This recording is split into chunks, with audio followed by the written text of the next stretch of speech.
Frank. How's it going? I'm doing good. How are you? Oh, not bad. Coach says you look good today in practice. How you feeling coming back from this injury? I'm feeling amazing. Just going back out there and playing with my guys. It's an unbelievable feeling, and it's just a blessing. Were you? Can you describe your emotions when you went down first, and kind of just what was racing through your mind? Of course, I was thinking the worst.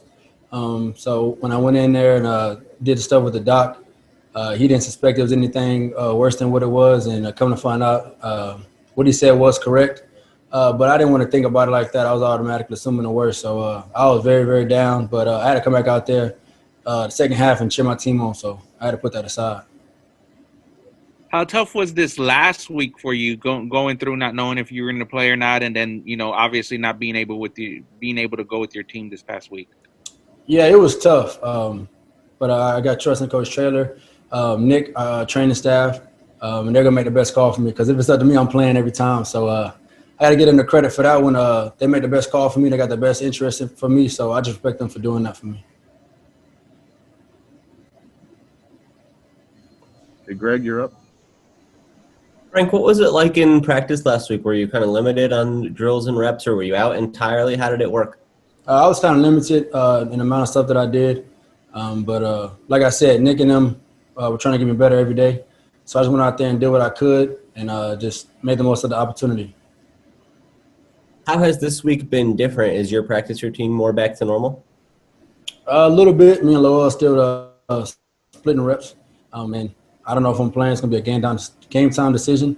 And coach is going to make that decision again. So it's up to him. You ended up not traveling this weekend. Is that right, to UAB? Yes, sir. What was it like just kind of watching from here and not really being there with the guys as that game was going on? Me and Coach Shredder had to talk about it. We seen eye to eye on stuff.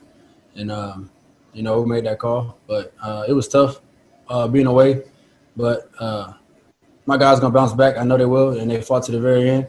And I give them full credit for that. And they didn't flinch. They didn't budge. What were those conversations like through the week between you and Coach Traylor about the possibility of playing and whether you were ready or not? Of course, I kept telling him I was good. I kept telling him I was ready. But he seen me, and he basically told me that I was not ready. And he was not going to put me out there if I wasn't 100%. So like I said, I respect him for making that decision because, some coaches might put me out there and just, not the best interest for me and just let me go out there and not play 100%. But he got the best interest for me, so I respect him for that, and he didn't let me play. Did he talk to you about, like honesty and how to handle those conversations and to make sure that you're giving them the right ideas so that he can look out for you, that kind of thing? Of course he did, but I told him, Coach, you're going to have to make that call. I'm going to tell you I'm good every time. I'm always say I'm good no matter what the circumstances are. I basically told him that. He told me I can't even tell him that. I got to tell him the truth. So like I said, he made that call last week. I told him I was good. He kind of looked at me, seen what I could do. I was kind of limping. He was like, yeah, you're a no-go. So like I said, I respect him for that because if it was up to me, I'd have been playing last game. Are you able to still watch the offensive film against UAB and learn some things from that, or is it tougher when you're not the guy that you're watching on that tape? No, you can always get better by watching film. So I went in with the same mindset on Sunday when we were watching film. I learned from everybody's mistakes, and I learned from the stuff that they did pretty good. And I'm just going to grow from there, and I just keep getting better every day. Obviously, this week with BYU would be a pretty significant challenge if you end up playing in that game. What jumps out about their defense or the kind of tests that they'll present for you guys? They're pretty good. They're sound up front. They like to drop a lot of people in coverage. They're very disruptive, and they're not ranked number 15 for no reason. So it's going to be a great challenge for us. We got to go out there and execute, and we can't beat ourselves up and just go play football. Is there a benefit to you guys for playing a team that is ranked that highly and has that much talent? How can that help you, not just like this week, but in future weeks to have that experience under your belt? Of course, it's a great opportunity to go show what we could do. Competing against somebody who's a very highly ranked opponent. They're very respected.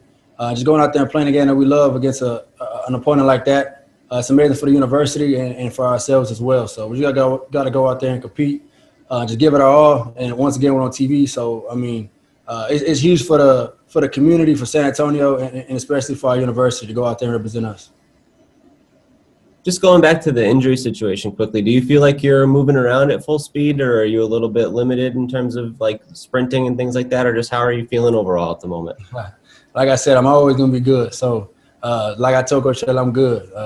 Like I said, it's his decision. He'll make that decision game time. But at the end of the day, it's up to him. He got the best interest for me, so I'm just going to leave it at that.